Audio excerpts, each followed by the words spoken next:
Bonjour à tous et bienvenue dans cet épisode 15 de The Wrestling Rankings. Nous sommes en mai 1996 et nous allons aujourd'hui nous intéresser à In Your House 8, Beware of Dog, attention aux chiens. Alors c'est un peu particulier comme pay-per-view, j'arrête pas de dire ça apparemment, mais c'est encore le cas maintenant, puisque ce pay-per-view va se dérouler en deux temps.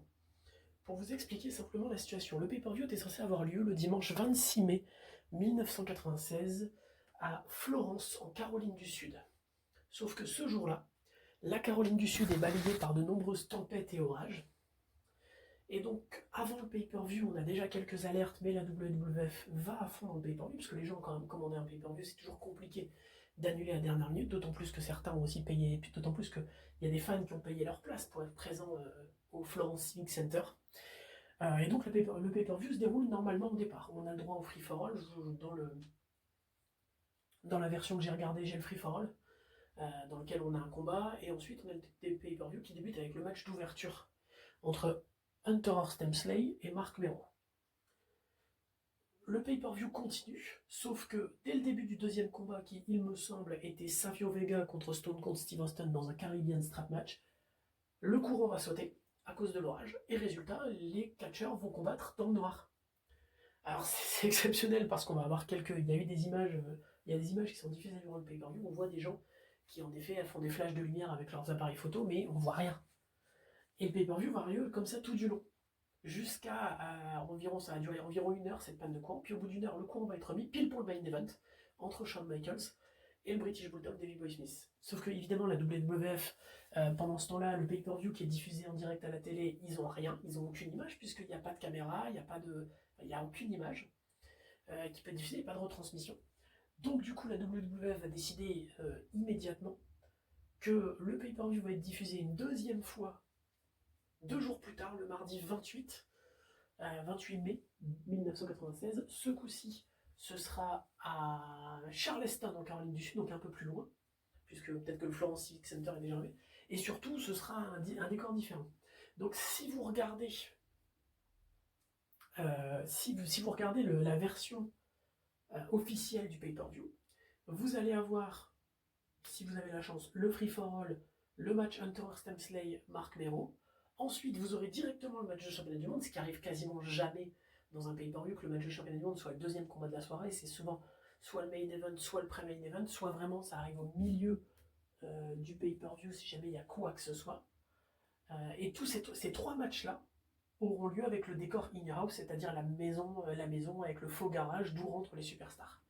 Et ensuite, vous allez avoir la deuxième partie qui va s'enchaîner, où vous aurez Stone Cold Steve Austin, Savio Vega, Vader Yokozuna et Undertaker Goldust, avec un décor minimaliste, c'est-à-dire que vous avez un ring, une entrée qui fait même pas 5 mètres, et 2 pylônes et des lumières, voilà. Un peu comme un ancien house show, en fait, tout simplement, un peu comme une entrée de house show. Voilà le pourquoi de cette particularité. Et la particularité, c'est quand même que Vega et Austin, je pense surtout à eux parce que les mecs se tartinent un Caribbean Strap Match, c'est-à-dire un combat de Caribbean Strap Match, c'est-à-dire que chaque catcheur est relié à sa poignée avec une ceinture en cuir. Donc les mecs se tartinent un Caribbean Strap Match et 2 jours plus tard ils font le encore. Énorme félicitations à eux deux parce que déjà un strap match c'est jamais très agréable, mais alors en faire 2 en 2 jours c'est monstrueux. Alors, le petit point habituel d'avant pay-per-view, Shawn Michaels est toujours champion de la WWF, il a conservé son titre contre Diesel au dernier pay-per-view, on l'a vu. Goldust est toujours champion intercontinental, puisqu'il a gagné dans ce terrible combat, et je le mets entre guillemets, contre l'Ultimate Warrior, il a conservé son titre. Et on a des nouveaux champions par équipe. Si vous vous souvenez, au dernier In-House, les champions par équipe, c'était les Body Donas qui avaient battu les Godwins pour conserver les ceintures. Quelques semaines plus tard, dans un house show au Madison Square Garden de New York, les Godwins ont battu les Body Donas et sont les nouveaux champions par équipe. C'est leur premier règne. La carte du pay-per-view, donc comme je vous l'ai dit, j'ai la chance d'avoir le free-for-all. Le free-for-all, c'est un match de championnat par équipe. Les nouveaux champions, les Godwins, qui une semaine après avoir remporté les titres, défendent contre les revenants, les Smoking Guns. Billy et Bart, on s'en rappelle, les Smoking Guns étaient champions au début d'année, ils s'étaient vus retirer les titres parce que Billy Gunn avait subi une blessure à la nuque Et donc là, pour leur retour, ils se méritent un match de championnat du monde par équipe. Et pour le pay-per-view, on aura Hunter Stemsley contre Marc Mero, cette rivalité qui a commencé à WrestleMania en backstage et qui a continué jusqu'à maintenant. On aura Shawn Michaels contre le British Bulldog pour le titre de la WWF.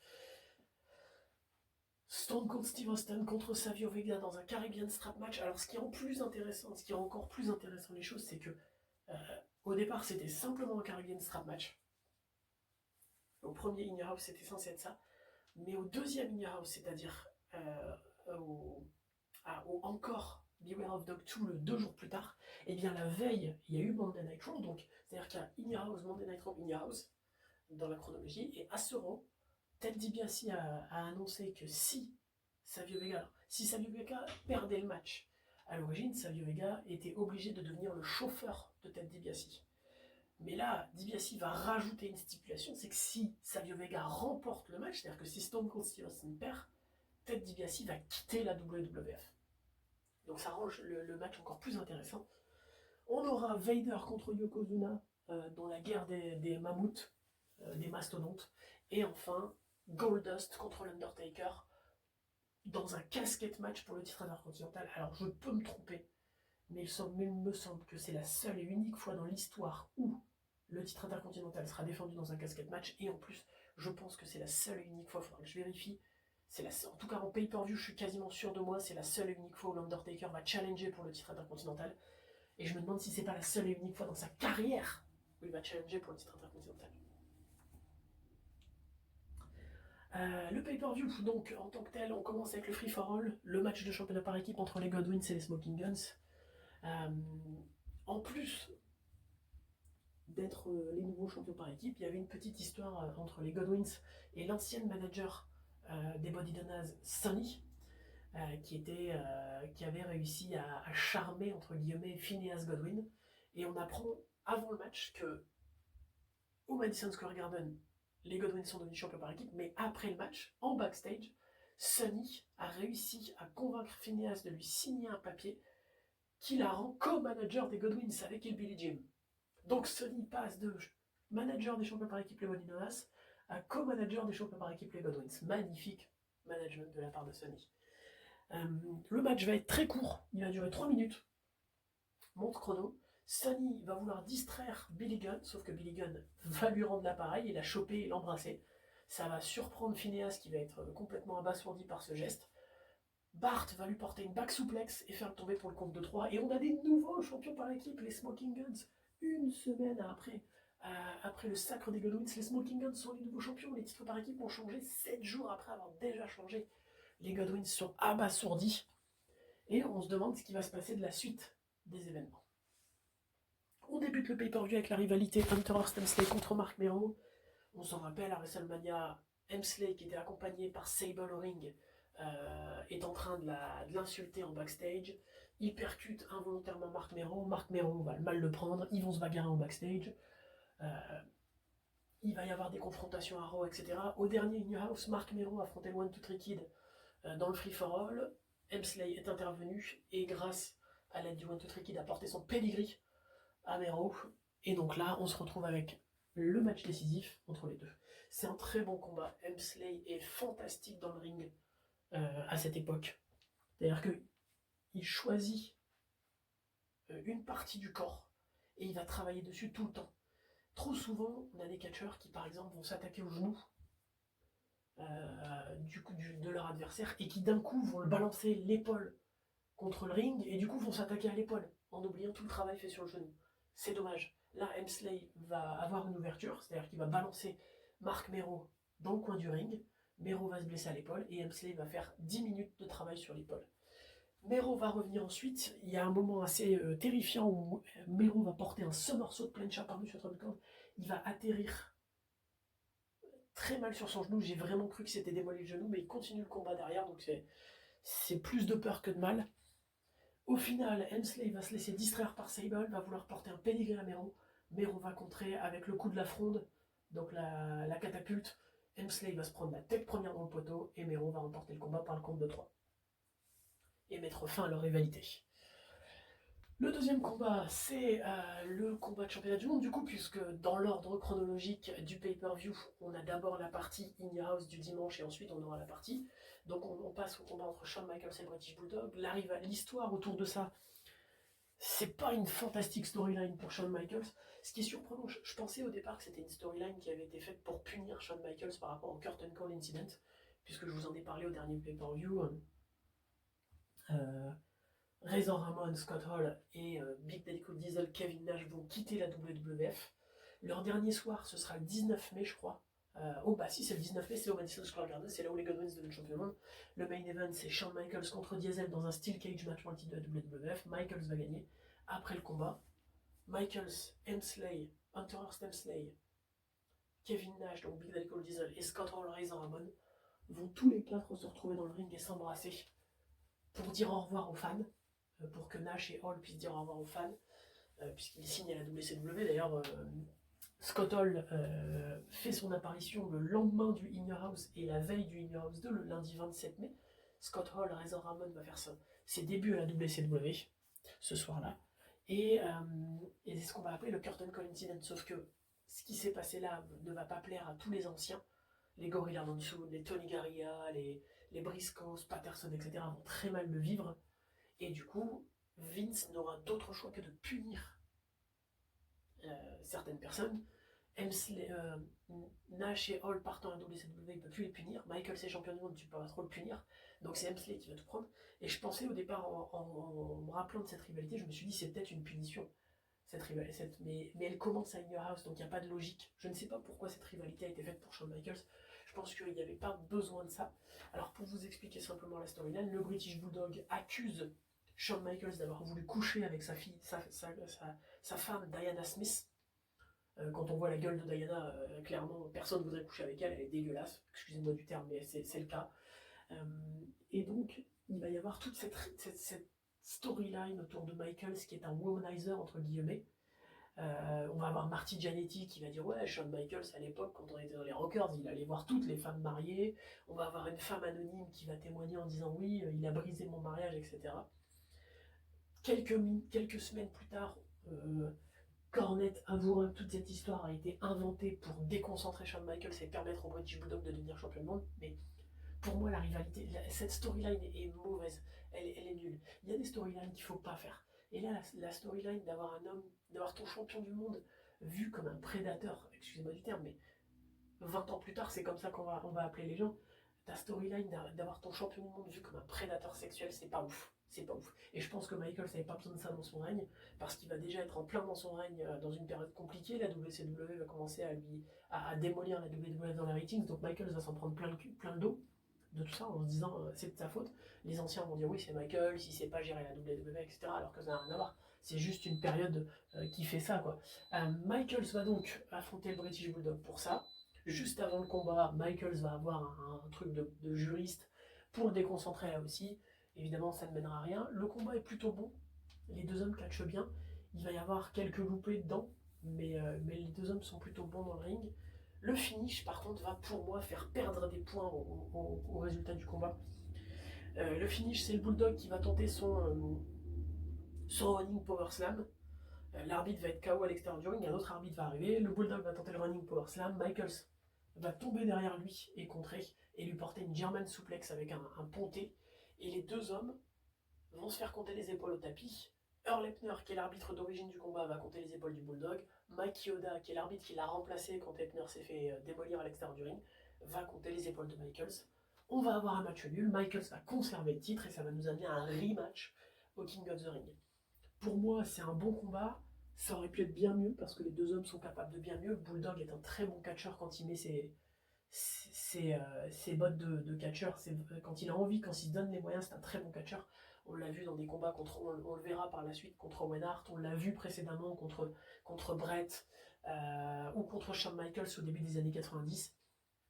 Là voilà, les deux hommes sont capables de mieux, le combat est pas terrible, je pense que Michaels est aussi dans un mauvais mood, il vient de perdre ses deux meilleurs potes qui sont partis à la WCW, il vient de se faire démolir pour le Curtain Call Incident, Hunter Hearst Hemsley, son dernier meilleur pote se fait punir, hein. Pour info, si vous connaissez un peu l'histoire, suite à ça, donc Hemsley va se faire punir. Et sa punition à Hemsley, ça va de passer de vainqueur du King of the Ring, puisque c'était prévu. Hemsley devait remporter le King of the Ring 96 et entrer en rivalité avec Shawn Michaels pour un match de championnat du monde, peut-être au SummerSlam. Sauf que là, c'est pas ce qui va se passer. Hemsley va se faire éliminer dès le premier tour par Jake the Snake Roberts. Et j'ai envie de dire, c'est un mal pour un bien, puisque cette ouverture où on va retirer le King of the Ring à Hemsley et on va le donner à quelqu'un d'autre, va permettre à Stone Cold Steve Austin de remporter le King of the Ring, et grâce à ça, de nous offrir sa magnifique catchphrase Austin 316 says I've just whipped your ass, Austin 316, en hommage à la Bible, vient de te botter le cul, quoi, grosso modo. C'était un aparté autour de ce combat. On passe maintenant donc au In Your House 2, celui du mardi, avec l'ambiance house show, j'ai envie de dire. On commence par le Caribbean Strap Match, Savio Vega contre Stone Cold Steve Austin. Alors, ce qui est fantastique, c'est que le pay-per-view le match est très bien travaillé. Vraiment, c'est l'un des meilleurs strap matchs que j'ai pu voir. Et il est très très bien travaillé parce que dès le début du combat, les deux hommes vont vouloir aller pour mettre des coups de ceinture à l'autre. Sauf que, comme ils ont déjà pris des coups de ceinture, les deux hommes vont esquiver ça. Il va y avoir pas mal d'esquives. Le combat est très bien travaillé, il dure quand même une sacrée paire de minutes, je crois, quasi 20 minutes. C'est un strap match, donc ça limite les choses, mais ils vont quand même faire des moves assez sympas. À un moment, Austin va balancer Savio Vega par-dessus la troisième corde, mais Vega va tirer sur la corde en même temps, donc Austin va aussi passer par-dessus la troisième corde. Très bon move. La fin du combat va voir Austin en train de porter Vega pour toucher les 3 coins du ring, puisque pour remporter un Caribbean Strap Match, on doit toucher les 4 coins du ring. Il n'y a pas de pinfall, pas de submission, pas de décompte à l'extérieur du ring, pas de disqualification. Vega va les toucher aussi au passage, et pour le 4e, Austin et Vega vont faire un peu un tug of war, donc un tir à la corde, et au final Austin va tirer très fort et Vega va voler et toucher le 4e coin, ce qui va mener donc à la victoire de Savio Vega, qui ne deviendra pas le chauffeur de Ted DiBiase, mais surtout ce qui va mener à la défaite de Steve Austin, qui du coup va provoquer le départ de Ted DiBiase, qui va quitter la WWF. DiBiase qui était à la WWF depuis la fin des années 80, depuis 1987 je crois, donc quasiment 10 ans, qui a souvent été dans les main events, avec d'abord en tant que lui tout seul, puis avec sa $1 Million Corporation, qui à un moment avait Erwin Archeister qui challengeait pour le titre intercontinental, Bam Bam Bigelow qui challengeait pour le titre intercontinental, Bigelow et Tatanka qui challengeait pour le titre par équipe, Psycho Sid qui a challengé pour le titre de la WWF. Voilà, vraiment une belle $1 Million Corporation, et tout ça va disparaître. Le $1 Million Championship va aussi disparaître. Et en réalité, cette storyline a été mise en place parce que, et là aussi c'est le cas, Ted DiBiase a annoncé à Vince McMahon qu'il allait quitter la WWF, et il signera la WCW quelques semaines plus tard, et il deviendra le 4e, je crois que c'est le 4e membre de la NWO, celui qui paye. Puisque si vous connaissez un petit peu la NWO, alors là je fais un aparté sur la NWO, au tout début, où elle va exister avec Hall, avec Nash et avec Hogan, ils vont faire pas mal de vignettes en noir et blanc, et il va être écrit The following advertisement has been paid by the NWO. C'est-à-dire la prochaine publicité a été payée par la NWO, pour montrer que la NWO c'est pas la WCW quoi. Et en réalité, on va apprendre quelques semaines plus tard, à peu près en septembre je crois, que celui qui paye pour que la NWO ait ses publicités, ses moments de catch, c'est Ted DiBiase, c'est le $1 Million Man.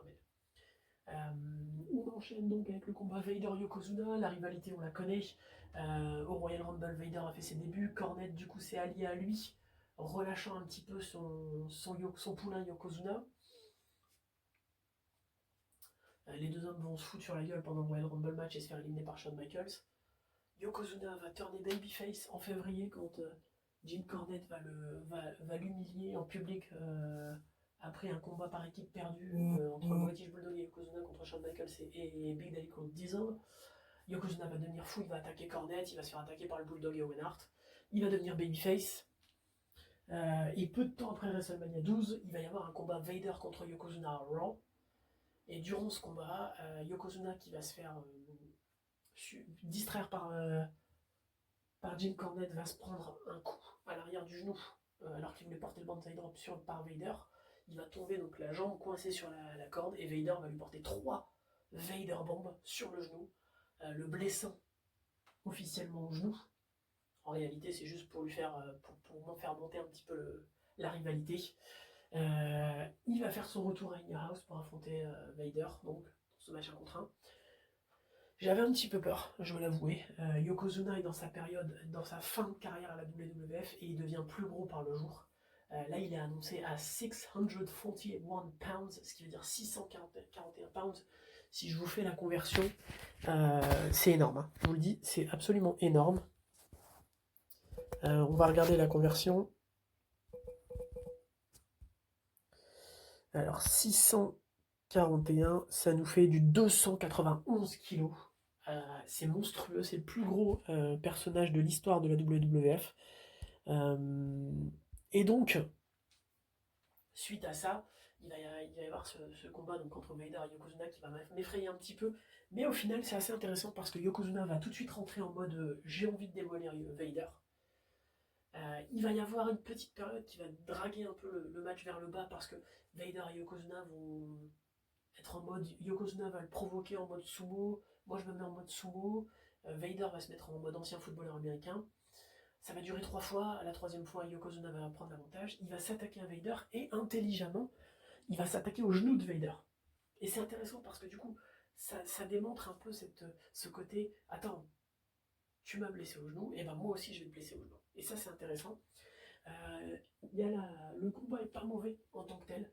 Bon, c'est pas exceptionnel non plus, faut pas se leurrer, c'est un combat moyen, mais c'est un combat qui aurait pu être qui aurait pu être largement pire que ce qu'il n'est là. À la fin, Jim Cornette, alors que Yokozuna va porter son banzai drop sur Vader, Jim Cornette va intervenir. Yokozuna va se laisser distraire, il va s'attaquer à Cornette. Vader va sauver Cornette d'un banzai drop, porter un elbow drop et un splash sur le genou de Yokozuna, puis son Vader bomb pour la victoire. C'est l'une des dernières fois où on va voir Yokozuna en pay-per-view. De mémoire, on va le revoir dans le Free for All du SummerSlam. Alors si je l'ai, je vous en parlerai. Sinon, je peux déjà vous dire que Yokozuna affronte Stone Cold Steve Austin, le King of the Ring, dans le Free for All. Et on va surtout le revoir une dernière fois au Survivor Series 96. Et on termine donc par ce qui devient le main event de In Your House, officiellement. Mais qui est le main event d'In Your House 2 surtout. Le combat de championnat intercontinental, Goldust contre l'Undertaker.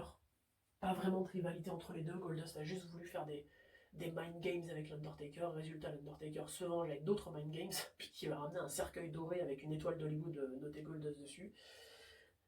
Et donc les deux hommes vont s'affronter dans ce casquette match. Le match est plutôt sympa. Après, c'est un casquette match. C'est toujours compliqué les casquette match.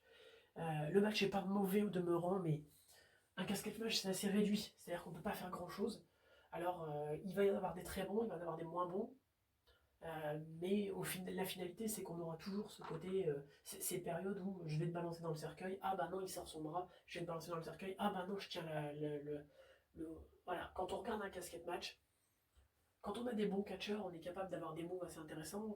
Moi, le meilleur casquette match que j'ai vu d'un point de vue personnel, c'est Shawn Michaels contre l'Undertaker au Royal Rumble 98. On va quand même avoir Michaels qui va faire un elbow drop de la 3e corde directement sur l'Undertaker qui est dans le cercueil. L'Undertaker qui va porter un jumping tombstone de l'apron dans le cercueil. Ça, c'est vraiment des grandes choses qui se passent dans un casquette match. À l'opposé, quand on a des mecs comme Mabel qui savent rien faire dans le ring, le casquette match est catastrophique. Le truc, c'est qu'il y a toujours cette période où il y a toujours ces moments de je te mets dans le cercueil, ah bah non, je te mets pas. Et ça ralentit le match et c'est toujours ce qui est gênant dans le casquette match. À la fin du combat, l'Undertaker va porter son Tombstone Piledriver, il va vouloir mettre Goldust dans le cercueil. Mankind va en sortir. Mankind, pour ceux qui ne le connaissent pas, évidemment, si vous ne le connaissez pas, c'est une hérésie, j'ai envie de dire, c'est Mick Foley, qui est arrivé à la WWF en avril 96, après une période d'1 an et demi à la ECW. Mankind va porter le Mandible Claw Undertaker, le mettre dans le cercueil et fermer le cercueil. Goldust remporte donc le combat et conserve le titre intercontinental. Mankind après va s'asseoir sur le cercueil, le bloquer, et de la fumée va commencer à en sortir. Mankind et Goldust vont s'échapper. Paul Bearer va vouloir tout faire pour ouvrir le cercueil, et quand il va ouvrir le cercueil, l'Undertaker ne sera pas dedans, et sa musique va démarrer, montrant qu'une fois de plus, l'enfermer dans un cercueil, ça sert à rien, il s'en sort toujours. Au final, c'est un très bon In Your House, malgré le côté décousu de la chose. C'est quand même un très bon In Your House. Le gros coup de cœur pour moi, c'est Savio Vega et Steve Austin dans le Caribbean Strap Match. C'est jamais facile comme stipulation, un strap match, un Texas Bull Rope, ce genre de stipulation, c'est jamais facile. Mais franchement, ils en font du très bon travail. Et le fait de l'avoir fait 2 fois en 72 heures, c'est fantastique. Enfin, même en 48 heures, c'est fantastique. Un peu déçu du Shawn Michaels British Bulldog, j'attendais mieux. Mais au final, c'est un très bon in-house. Je vous remercie d'avoir suivi ce 15e épisode, on est déjà à l'épisode 15. On se retrouve très rapidement pour le 6e pay-per-view de 96, celui qui marquera le milieu de l'année déjà, c'est-à-dire le King of the Ring. Cette année, on n'aura que les demi-finales et la finale, puisqu'en 95, on avait eu on avait déjà eu un match de qualification dans le free-for-all, puis après on a eu les quarts de finale, les demi-finales et la finale, donc on a eu 7 combats exclusivement pour le King of the Ring. Là, on n'aura que 3 combats, les 2 demi-finales et la finale du tournoi King of the Ring. En attendant de vous parler du King of the Ring, je vous remercie pour votre attention. Je vous invite à vous abonner à la chaîne TikTok et à la chaîne YouTube de Wrestling Rankings. Et je vous dis à ciao, bon dimanche!